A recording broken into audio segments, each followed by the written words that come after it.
WTO की स्थापना की गई। इस टॉपिक में हम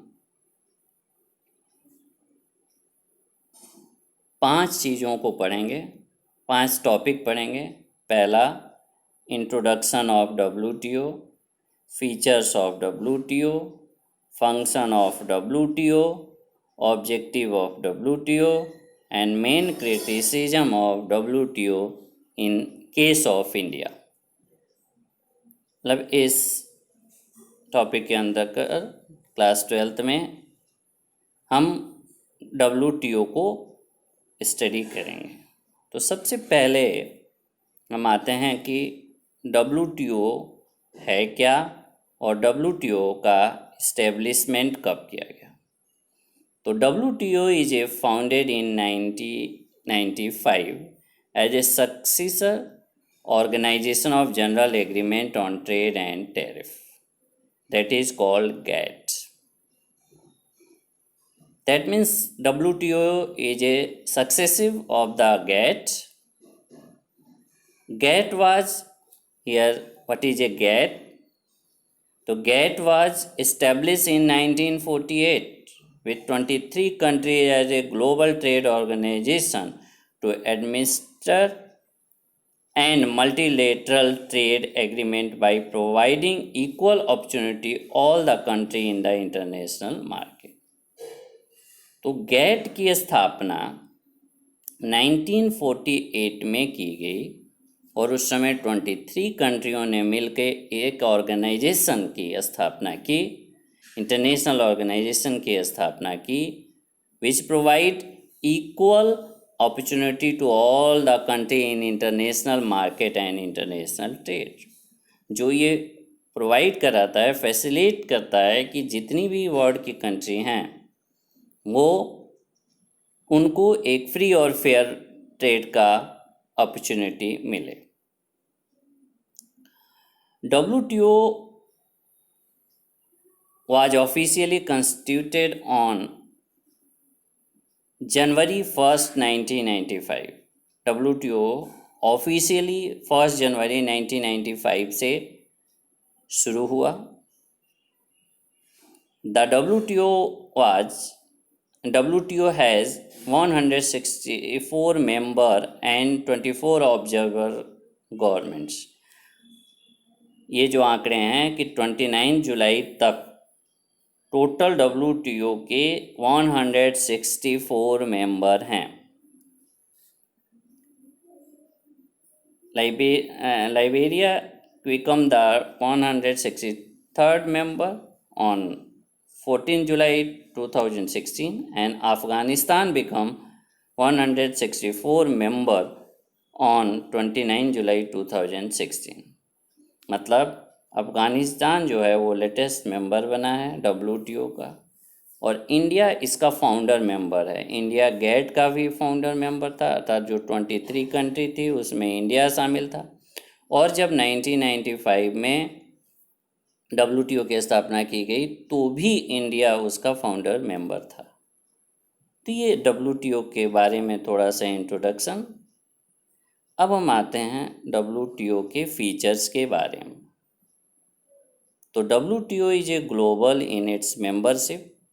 At present there are 164 member country as on 29/7/2000। ये गलत है यहाँ पे 2016।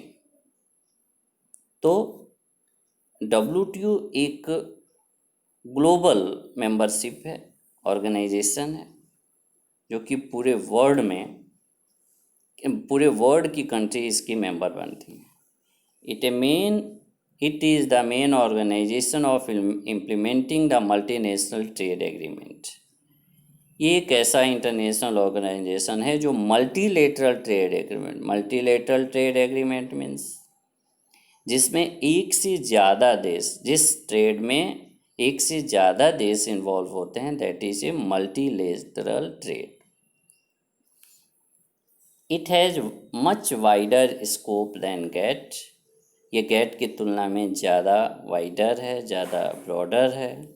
Each member of WTO has a single voting rights. ये बहुत इम्पोर्टेंट चीज़ है कि सारे WTO के जितने मेंबर हैं उनको एक सिंगल वोटिंग राइट है। वन मेंबर वन वोट का कॉन्सेप्ट WTO में चलता है। जबकि IMF और वर्ल्ड बैंक में वहाँ शेयर होता है, कंट्रीब्यूशन के आधार पे वोटिंग का परसेंटेज दिया जाता है। जबकि WTO में यदि एक मेंबर है तो उसको वन वोट का राइट है। ये एक बहुत इम्पोर्टेंट चीज़ है, स्पेशली डेवलपिंग कंट्रियों के लिए ये बहुत इम्पोर्टेंट चीज़ है। It is a negotiated forum. जो WTO है वो एक नेगोशिएटेड फोरम है, एक प्लेटफॉर्म है जहाँ की वर्ल्ड की सारी कंट्री मिल के ट्रेड के बारे में डिस्कशन करती हैं, नेगोशिएशन करती हैं। इट सेट अ रूल, मतलब WTO at its hearts are the WTO agreement, negotiation and signed by the bulk of the world trade nation. These documents provide the legal group rule and international commerce. Very important point. कि ये जो forum है उसमें जो भी decision लिए जाते हैं, नेगोशिएशन किए जाते हैं, जो भी एग्रीमेंट होता है उसको लीगल ग्राउंड रूल के रूप में इम्प्लीमेंट करने का जो अधिकार है वो WTO का है। It helps to settle disputed. ये WTO जो है, यदि दो कंट्री या दो से ज़्यादा कंट्री में कोई भी डिस्प्यूट होता है इंटरनेशनल ट्रेड से रिलेटेड, तो WTO it's help to settle that dispute. उस समस्या को WTO सॉल्व करेगा, सेटल करेगा। तो these are the some important features of WTO। Now we are going a part of function of WTO। तो WTO के कई फंक्शन हैं, कई कार्य हैं। कुछ कार्य हमने यहाँ पे सॉर्ट आउट किए हैं, और भी कार्य हैं, लेकिन यहाँ कुछ इम्पोर्टेंट जो फंक्शन है उसके बारे में हम लोग यहाँ डिस्कस कर रहे हैं। The main function of WTO are discussed below: to implement rule and provision related to trade policy, review mechanism to WTO administrator of trade review mechanism। मतलब WTO जितनी भी ट्रेड पॉलिसीज होती हैं, नेगोशिएशंस होते हैं, उनको इम्प्लीमेंट करने का एक संस्था है, एक इंस्टीट्यूशन है, एडमिनिस्ट्रेटर है। To provide platform to member country to decide future strategy related to trade and tariff। ये एक ऐसा प्लेटफॉर्म है, या WTO एक ऐसा प्लेटफॉर्म प्रोवाइड कराता है जिसमें वर्ल्ड की सारी country trade and tariff and all other issue related to international trade and multinational trade are discuss on this platform. तो ये एक बहुत बड़ा इंटरनेशनल प्लेटफॉर्म है जहाँ की सारे प्रॉब्लम्स इंटरनेशनल ट्रेड से रिलेटेड डिस्कस किए जाते हैं। Third, to provide facility to implementation, administration and operation of multilateral and bilateral agreements of the world trade. World trade या इंटरनेशनल ट्रेड में जितने भी मल्टीलेटरल, मतलब एक से ज़्यादा देश जिसमें इन्वॉल्व हों, बाईलेटरल जिसमें ओनली 2 कंट्री इन्वॉल्व हों, तो ये जितने भी एग्रीमेंट हैं, चाहे वो बाईलेटरल हों चाहे मल्टीलेटरल ट्रेड हों, उनके ऑपरेशन, इम्प्लीमेंटेशन और एडमिनिस्ट्रेशन के लिए ज़रूरी या आवश्यक फैसिलिटीज़ प्रोवाइड कराता है। तो administrator rule and processes related to dispute settlement to ensure optimum use of resources. Important point है कि WTO का एक इम्पोर्टेंट फंक्शन है। सेकेंड वर्ल्ड वार के बाद ये माना गया कि वर्ल्ड का जितना भी रिसोर्सेस है वो उस पर सबका अधिकार है, और इस रिसोर्सेस का हम मैक्सिमम यूज़ तभी कर पाएंगे जब इंटरनेशनल ट्रेड को बढ़ावा देंगे, इंटरनेशनल कोऑपरेशन को बढ़ावा देंगे। इसीलिए ये सारे स्टेप उठाए गए। तो WTO का एक मेजर फंक्शन है कि to ensure the optimum use of world resources, मतलब वर्ल्ड की जितनी भी रिसोर्सेज हैं, चाहे वो लेबर हो, कैपिटल हो, गुड्स हो, रॉ मटेरियल हो, उनका ऑप्टिमम यूज किया जाए through the international trade. To assist international organizations such as IMF, IBRD to establishing coherence in universal economic policy determinant. और विश्व की जो अन्य इंटरनेशनल ऑर्गेनाइजेशन है, इकोनॉमिक ऑर्गेनाइजेशन है, like IMF and IBRD, that is also known as world bank, उनको cooperation देना, उनको सलाह देना कि कैसे हम वर्ल्ड के लिए यूनिवर्सल इकोनॉमिक पॉलिसी डिसाइड कर पाएँ to ensure trade without discrimination. It's important point कि WTO ensure the trade, international trade, trade means international trade without discrimination. WTO यह इंश्योर करता है कि जो भी इंटरनेशनल ट्रेड हो वो विदाउट डिस्क्रिमिनेशन हो. विदाउट डिस्क्रिमिनेशन मीन्स सबके लिए एक ही पॉलिसी हो. ये नहीं कि यदि किसी कंट्री से हमारे रिलेशन अच्छे हैं तो उनके लिए पॉलिसी अलग हो, और किसी से यदि रिलेशन ख़राब हैं तो उनके लिए अलग ट्रेड पॉलिसी हो, टैरिफ पॉलिसी हो, कोटा पॉलिसी हो. मतलब हमको free and fair international trade को बढ़ावा देने में WTO की महत्वपूर्ण भूमिका है. And next, to ensure national treatment treating foreigners and local equally. और WTO ये इंश्योर करता है कि लोकल और फॉरेनर में किसी प्रकार का कोई डिफरेंस नहीं होगा. मतलब ट्रेड में फॉरेनर और लोकल के आधार पे किसी प्रकार का कोई डिस्क्रिमिनेशन नहीं होगा. It explain by imported and locally produce goods should be treated equally. मतलब यदि कोई इम्पोर्टेड गुड्स है और वो खुद उसी कंट्री में लोकली प्रोड्यूस हो रही है, उसमें किसी प्रकार का कोई डिस्क्रिमिनेशन नहीं होगा, दोनों को इक्वल ट्रीट किया जाएगा. And next, to promote free and fair trade. अभी इसको बात किया था, ये भी इम्पोर्टेंट पॉइंट है कि WTO promote free and fair trade, international trade. मतलब जितने भी इंटरनेशनल ट्रेड में बैरियर्स हैं, रिस्ट्रिक्शन हैं, बैन्स हैं, उनको WTO यह चाहता है, या WTO अपने रूल एंड रेगुलेशन के माध्यम से ये इंश्योर करता है कि इनके आधार पे किसी प्रकार का कोई डिस्क्रिमिनेशन ना हो, अर्थात फ्री मूवमेंट हो. And next, promoting fair competition. WTO promote free and fair competition. मतलब किसी प्रकार का कोई डिस्क्रिमिनेशन ना हो, फ्री और फेयर ट्रेड हो, ऐसा रूल हो कि जो फेयर, ओपन, फेयर और अनडिस्टॉर्टेड कंपटीशन, ये एक ऐसा रूल बनाता है जिसमें किसी प्रकार का कोई डिस्क्रिमिनेशन ना हो और फेयर कंपटीशन हो, फेयर प्रतियोगिता हो.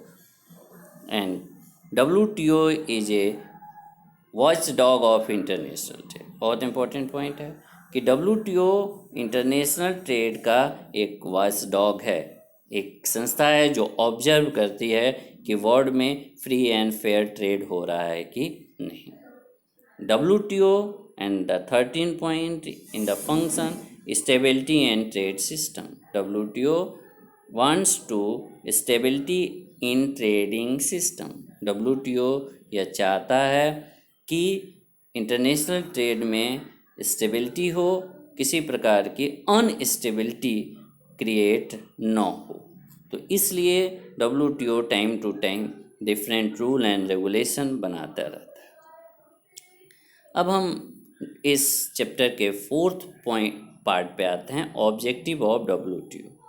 इन addition it mission to increase stock and trade of services, to assure maximum utilization of world resources and to preserve the environment. WTO का मिशन है, एक एम है कि it's increase free and fair trade of goods services for the maximum utilization of the world resources and to preserve environment. WTO का एक और important point है, एक और इम्पॉर्टेंट गोल है कि WTO वांट्स टू प्रिवेंट या प्रिजर्व द एनवायरनमेंट. WTO ऐसी नीतियां बनाता है जिससे कि एनवायरनमेंट पे किसी प्रकार का कोई प्रभाव ना पड़े। WTO deals include trade in a commodity as well as services to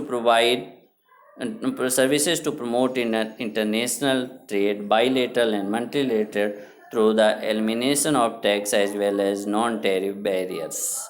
मतलब WTO क्या चाहता है कि WTO promotes to free and fair trade, international trade, multilateral and bilateral both।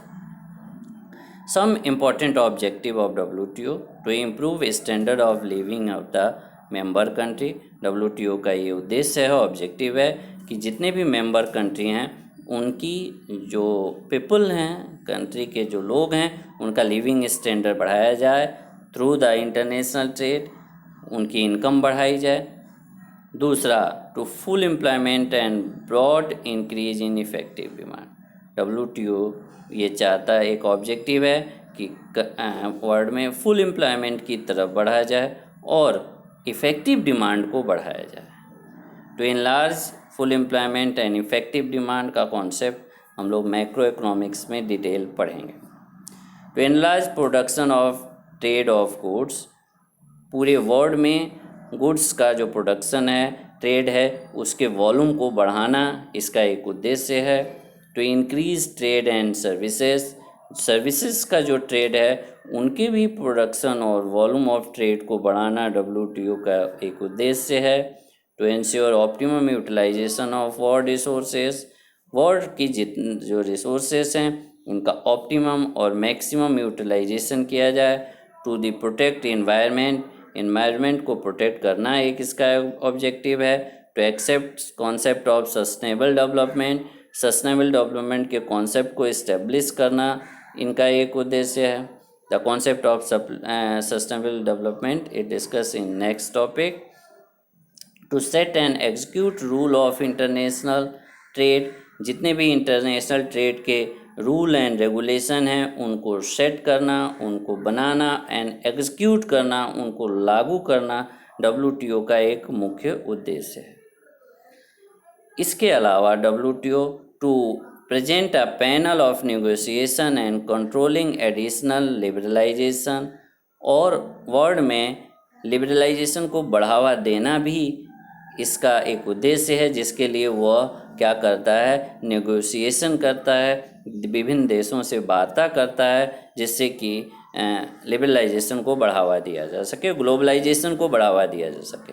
To solve trade conflicts between member, यदि जितने भी member हैं यदि उनमें कोई ट्रेड कॉन्फ्लिक्ट्स है तो WTO उसको सॉल्व कर सकता है। जैसे मान लीजिए इंडिया चाइना से इंपोर्ट को रोकता है किसी भी तरीके से, टैरिफ बढ़ा के या कोटा के माध्यम से, तो चाइना WTO में जाके इसकी अपील कर सकता है कि India free and fair trade को प्रिवेंट कर रहा है, बढ़ावा नहीं दे रहा है, और WTO उसको देखेगा, उसको उस डिस्प्यूट को क्या करेगा, सॉल्व करेगा।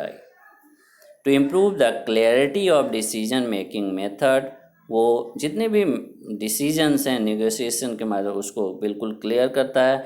तो reduce tariff and non tariff barrier and eliminated discriminatory treatment in international trade relation, और वो क्या करता है, टैरिफ और नॉन टैरिफ बैरियर को रिड्यूस करता है और कोशिश करता है कि डिस्क्रिमिनेटरी इंटरनेशनल ट्रेड ना हो, विभेदकारी इंटरनेशनल ट्रेड ना हो, सबके लिए इक्वल इंटरनेशनल ट्रेड हो। To help the developing country to get share in growth of international trade, developing कंट्रियों को WTO को ये इंश्योर करना है कि इंटरनेशनल ट्रेड में उनका कंट्रीब्यूशन, उनका ग्रोथ बढ़े, क्योंकि WTO की एक क्रिटिसिज्म यही की जा रही है कि जो भी इंटरनेशनल ट्रेड का वॉल्यूम बढ़ रहा है, प्रोडक्शन बढ़ रहा है, उसमें जो डेवलपिंग कंट्रियों का शेयर है वो बहुत कम हो रहा है, जबकि डेवलप कंट्रियों का शेयर बढ़ रहा है। इसलिए कहा जा रहा है कि WTO से जो फ़ायदा हो रहा है, बेनिफिट हो रहा है, वो डेवलपिंग कंट्रियों को नहीं मिल रहा है, जबकि ये किसका ऑब्जेक्टिव है, to protect the benefits of the developing country. All the multilateral trade agreement is providing equal opportunity to all countries in international market for trading purpose. WTO क्या करता है कि सभी कंट्री को इक्वल अपॉर्चुनिटीज़ प्रोवाइड कराना है, ये इसका ऑब्जेक्टिव है. WTO is expected to establish rule-based trading regime in nation cannot place arbitrary restriction on trade. मतलब WTO का ये ऑब्जेक्टिव है कि वो रूल बेस्ड ट्रेडिंग सिस्टम करे जिससे कि किसी प्रकार के डिस्क्रिमिनेशनरी का चांस ना रहे. WTO agreement cover trade in goods as well as services, facilitate international trade, bilateral multilateral through removal of tariff and non tariff barriers. मतलब WTO क्या करता है, गुड्स एंड सर्विसेज के लिए बाइलेटरल और मल्टीलेटरल ट्रेड के लिए फैसिलिटेट करता है, उसको सुविधाएं प्रदान करता है जिससे कि इंटरनेशनल ट्रेड या रिसोर्सेज का ऑप्टिमम यूज किया जा सके. अब हम इसके लास्ट पॉइंट पे आते हैं और वो है main criticism of WTO in special case of India. हम इसमें ये बात करेंगे कि क्यों WTO का क्रिटिसिज्म किया जा रहा है स्पेशली इंडिया के केस में. As an important member of WTO, India has been forefront of framing fair global rule, regulation and safeguard and advocating the interest of developing world. India has kept to commitments toward liberalization of trade made in the WTO by removing quantitative restriction on imports and reducing tariff rates. India जो है WTO का founder member है, GATT का भी founder member था और WTO का भी फाउंडर मेंबर है. और इंडिया ने ये कोशिश की कि हमेशा जो WTO के जो एग्रीमेंट हैं, जो कमिटमेंट्स हैं, उसको ईमानदारी से लागू किया जाए, लिबरलाइजेशन को लागू किया जाए, जो क्वांटिटेटिव रिस्ट्रिक्शन है, इंपोर्ट एंड टैरिफ रेट्स हैं, उनको रिड्यूस किया जाए और इंटरनेशनल ट्रेड को प्रमोट किया जाए. इंडिया ने हमेशा इस चीज़ को ईमानदारी से लागू करने की कोशिश की. But some scholar question second point para में कि some scholar question the usefulness of India being a member of WTO. As a member कुछ लोग इंडिया को WTO का जो मेंबर बनाया गया उसको क्रिटिसाइज़ करते हैं, उसकी आलोचना करते हैं. क्यों करते हैं?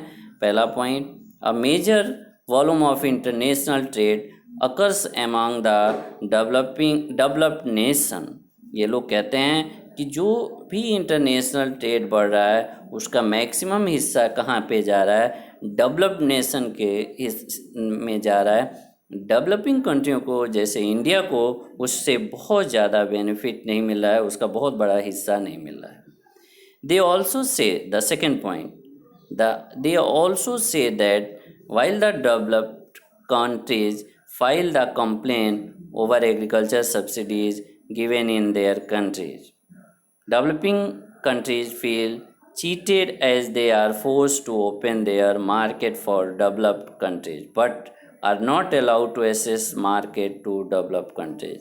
एक आलोचना ये भी की जाती है कि एग्रीकल्चर सब्सिडी रिड्यूस करने की बात की गई WTO में, तो इंडिया जैसी डेवलपिंग कंट्रियों ने अपने यहाँ सब्सिडी रिड्यूस की, लेकिन डेवलप कंट्रियों ने जैसे अमेरिका, ब्रिटेन ने अपने यहाँ एग्रीकल्चर सब्सिडी रिड्यूस नहीं की, बल्कि उस किसानों को दूसरे टर्म्स में उन्होंने बहुत ज़्यादा हेल्प की, ह्यूज कैपिटल उनको दिया, असिस्टेंट सब्सिडी दी, उनको सहायता की, जबकि इंडिया ने उसको रिड्यूस किया. तो इंडिया जैसी कंट्री ये कहती हैं कि अमेरिका को भी WTO के इस एग्रीमेंट को, इस कमिटमेंट को फॉलो करना चाहिए, जबकि डेवलप कंट्रियां इस एग्रीमेंट को फॉलो नहीं कर रही हैं। उसके वजह से इंडिया के जो किसानों की स्थिति है वो और ख़राब होती जा रही है, जबकि उनको डेवलप कंट्रियों के किसानों को अभी भी बहुत ह्यूज सब्सिडी मिलती है, एग्रीकल्चर सब्सिडी मिलती है। तो ये एक डिस्क्रिमिनेटरी पॉलिसी हो गई कि डेवलप कंट्रियों और अंडर डेवलप कंट्रियों में अभी भी एग्रीकल्चर सब्सिडी को लेके एक डिस्क्रिमिनेटरी पॉलिसी है। ऐसा नहीं होना चाहिए। ये WTO का क्रिटिसिज्म किया जाता है। और लास्ट पॉइंट जो इसमें दिया गया है कि WTO के एग्रीमेंट में ये कहा गया कि all the member country open up their market for all the nation, मतलब हर कंट्री अपने मार्केट को ओपन करेगा, दूसरे के लिए खोल देगा, किसी प्रकार का कोई रिस्ट्रिक्शन या तो टेरिफ या कोटा के रूप में नहीं होगा। बट डेवलप कंट्रियों ने अपने बहुत से मार्केट को अभी भी ओपन नहीं किया है, जिसमें कि डेवलपिंग कंट्रियों का रोल इम्पॉर्टेंट है। इसका एक एग्जांपल सर्विसेज है कि अभी भी सर्विसेज के मामले में डेवलप कंट्रियों ने अपने मार्केट को ओपन नहीं किया है, रिस्ट्रिक्शन लगा रखा है। जबकि यदि वो सर्विसेज को ओपन कर देंगे तो जितनी भी डेवलपिंग कंट्रियां हैं लाइक इंडिया, इनकी जो बेनिफिट्स हैं, इनका जो एक्सपोर्ट होगा वो क्या हो जाएगा, बढ़ जाएगा और इनको ज़्यादा फ़ायदा मिलेगा। तो ये काम इस आधार पे लोग WTO की आलोचना करते हैं, इंडिया के कुछ स्कॉलर। अब इसमें एक आपका ओपिनियन है कि आप इसके बारे में क्या सोचते हैं, व्हाट डू यू थिंक। तो सभी लोग अपने ओपिनियन अपने क्वेश्चन में लिखेंगे। अब हम इस लेक्चर के लास्ट सेक्शन में आते हैं कि होमवर्क सेक्शन है, असाइनमेंट सेक्शन है।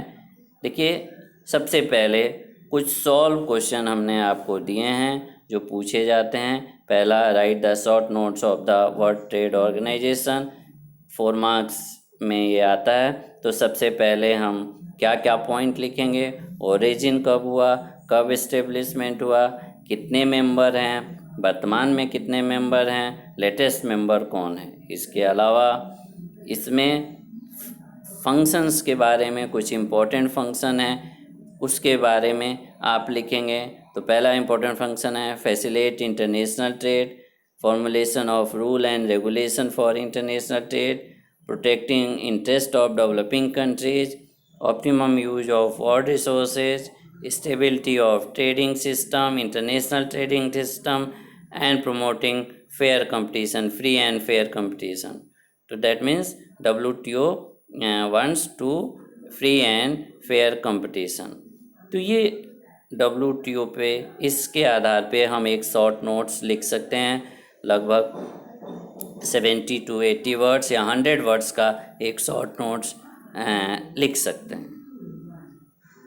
अब क्वेश्चन ये उठ रहा है, दूसरा क्वेश्चन यहाँ है, वाई वाज WTO एस्टेब्लिश, या were what were the objective of establishing WTO।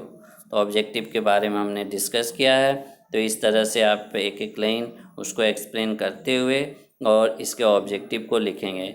ये 3 मार्क्स में ये क्वेश्चन आ सकता है, 3 या 4 मार्क्स में ये क्वेश्चन आ सकता है। दूसरा या थर्ड क्वेश्चन है, what are the features of WTO। ये भी 3 मार्क्स में क्वेश्चन आ सकता है। तो हमने फीचर्स पॉइंट में आपको डिटेल किया है, वहाँ से कुछ इम्पोर्टेंट पॉइंट हम यहाँ पे लाके और लिख सकते हैं। अब हम आते हैं शॉर्ट क्वेश्चंस के बारे में कि शॉर्ट क्वेश्चन क्या हैं। तो पहला इसमें हम पूछ सकते हैं, ये पिछले पॉइंट से भी रिलेटेड है, वाई आर टेरिफ इम्पोज। तो इसका आंसर है, tariff are impose on impose to make them relatively costly and protect domestic industry या डोमेस्टिक प्रोडक्शन। इसीलिए हर कंट्री क्या करती है, टेरिफ इम्पोज करती है। दूसरा क्वेश्चन है शॉर्ट आंसर में, what do you mean by quantitative restriction. इसको ऑलरेडी भी हम लोग डिस्कस कर चुके हैं। तो all the restriction on import by government in the form of other than taxes. Tariff और टैक्सेस। तो टेरिफ और टैक्सेस के अलावा जितने भी रिस्ट्रिक्शंस होते हैं इंटरनेशनल ट्रेड पे, चाहे वो इंपोर्ट पे हो चाहे एक्सपोर्ट पे हो, that is called quantitative restriction. The important concept of important example of quantitative restriction is quota. तो and the third question, how many countries are the member of WTO? तो 100, currently 164 member of the WTO. अब हम multiple choice question पे आते हैं, MCQ पे आते हैं कि पहला क्वेश्चन है WTO aim at reducing tariff barrier, non tariff barrier. तो WTO का एम क्या है, ऑब्जेक्टिव क्या है कि जितने भी इंटरनेशनल ट्रेड में टैरिफ और नॉन टैरिफ बैरियर हैं उनको रिड्यूस करना। तो यहाँ दोनों आंसर हो जाएगा। ये फिलिंग द ब्लैंक्स है, इसमें आप पढ़ेंगे इसको और इसके आधार पे आंसर लिखेंगे। और एक ये अनसॉल्व क्वेश्चन है, आप सबको अपनी कॉपी पे इसको नोट करना है। First bilateral and multilateral trade और दूसरा tariff and non tariff barrier. ये 3 मार्क्स में है तो कम से कम 3 पॉइंट्स आपको यहाँ पे लिखने हैं।